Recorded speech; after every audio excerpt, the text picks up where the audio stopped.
Hey Jonesy Babes and Anonymous Jonesy Babes, welcome back to my channel. So today we're going to talk about Wade and Mila jail conversation. We're just going to call them the mixed nuts. That's what we're going to call them over here, the mixed nuts, because after hearing those last two conversations, I am so disgusted with Mila. It's like, girl, what are you doing? But anyway, so okay, so when Wade got on the phone, did she say, hey, daddy? Did she call Wade daddy? And he was like, hey, baby. Like, I was trying to figure out, did she say, hey, daddy? Because, ew, that's nasty. I don't believe in calling your boyfriend, your husband. That daddy stuff, I don't like that. But anyway, so Mila is crying on the phone to Wade. Why? Why? And he's like, I know, baby. I know. That was all fake on his end. You know, he was faking it. And I'm like, this is disgusting. Like, oh my God. But anyway, so Mila is telling him to plead insanity. And that's his plan all along. He said that's what he was going to do, to plead insanity. I don't care if you plead insanity. You're not getting out, buddy. You're not getting out. And if the judge decides to go ahead and just give you the death penalty, you're really going to be cooked. Okay? But he's not getting out. All right, so Mila, she is talking bad about Kelly. And I was disgusted with that. Girl, why are you saying these nasty things about Kelly? You know, her and Wade are laughing about it, and she's calling Kelly a fat whore. Like, girl, what is your malfunction? I feel like she has some type of insecurity issues. You know what I'm saying? She's very insecure with herself, because there's no way in the heck that I'm going to be on the phone talking to somebody that knocked blood out of me. You get what I'm saying? I'm not going to be doing all of that. And I'm not going to be on the phone talking to somebody that murdered two women and telling their father that he ran over the woman till she looked like spaghetti. Like, I'm not doing any of that. So I think Mila got something going on in her head as well. So Wade tells Mila that people are contacting him on the kiosk, right? And she said, I know, you're Ted Bundy right now. That is so sick to me. Is something funny about that? That is just so sick. That is so sick. And for those women, oh my God, I have to tell you guys, on Facebook, they have a fan page for Wade Wilson. Okay? On Instagram, these women are just talking about, oh, he is just so gorgeous. They are raising money for him. These women are sick. They are sick with it. But we'll talk about that later. So Mila said that she's not going to leave him. And of course, he was so excited about that. Okay. She told him that he is the worst killer. Jesus have mercy. And then she laughed about it. Yeah. He is the worst killer. Wow. Did you want him to be a perfect killer? But anyway. And they're laughing about the victims. And I really do hope that the victims' family never come across the telephone messages, because this will really crush them. This will crush them. It's bad enough they're not here anymore because of Wade. And to hear him and Mila laugh about it is just disgusting to me. So Wade tells Mila to send him some food. But it's the way he said it. He was like, yeah, Mila, send me some motherfucking food, N-word. And I said, hold on, wait a minute. So he's using the N-word? That's how he was talking to her. I'm not sure how many of you guys caught that. Wow. So somebody in the background was talking to Wade, and I guess they was telling him they saw him on the news and whatever. So Wade is happy about being recognized and being on the news. Okay. So Mila was reading the text messages that she received from Kelly, and she was reading it to Wade. Girl, get a grip with yourself. Kelly had an experience with Wade. She is allowed to tell her story. She is allowed. Okay, so this is the next call. These people, they are out of their damn old minds. So Wade asked Mila, to add some money to his canteen. So Mila told Wade that the victim's shoes were in her car, were still in her car. They seized her car. She asked Wade if he stuck his, eggplant in them. She also asked him, did he grape them? And he said no. And she kept asking, did you stick your eggplant in them? Like, girl, why does that even matter? Like, why are you even asking that? And he said he didn't. He just killed them. Jesus, I can't make this up.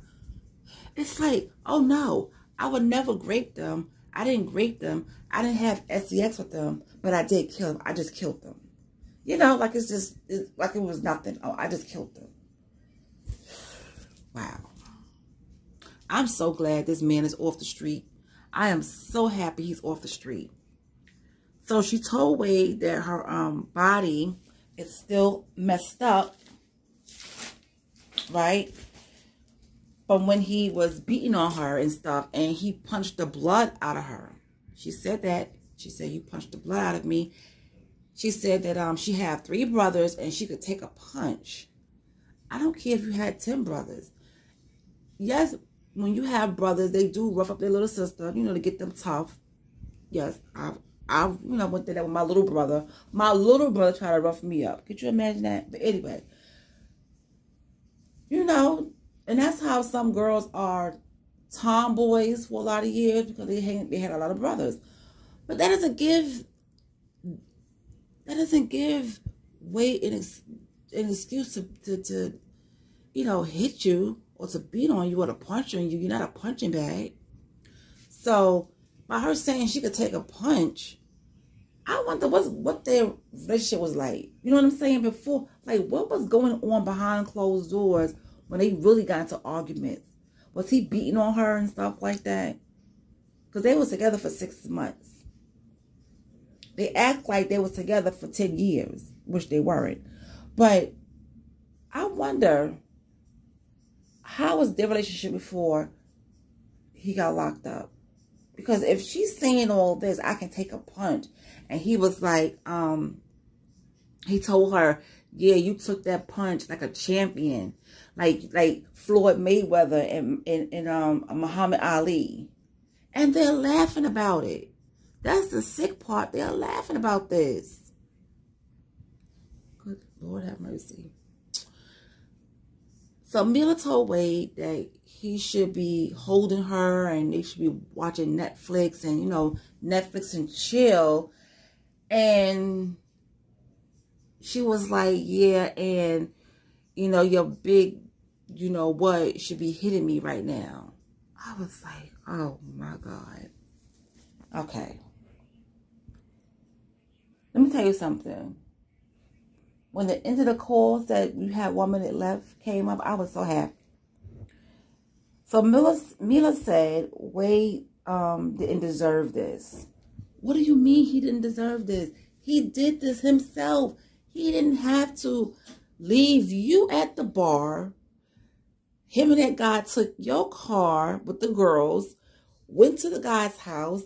He said they were intimate, whatever that meant. They were intimate over there. And then they got in the Uber and went to Christine's house.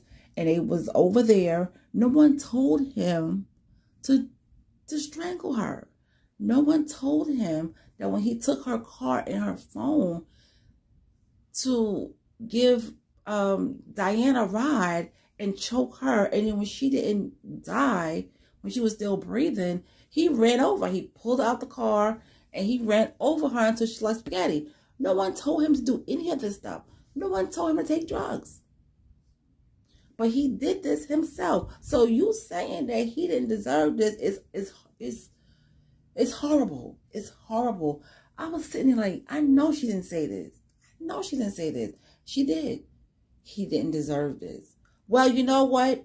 Because of his father is the reason why you're still here, girl. Because I'm telling you, she would have been his next victim. I know that for a fact. That I don't care what he says. Oh, he would never do that to her. Lies. Get mad enough for Mila. Guess what? She'd be somewhere pushing up daisies. I really believe that. But she's lucky she's still living. So, now, when they was talking about the car situation, right? And how he was talking to her, telling her to get in the car. Basically, Mila said that if he would have asked her nicely to get in the car, like, baby, I love you, get in the car, she would have got in. She would have got in the victim's car, and they would have went to Miami or New Orleans, and he's talking about some Hawaii. So, you would have gotten that car, huh? Disgusting. Disgusting. She would have ran away with him.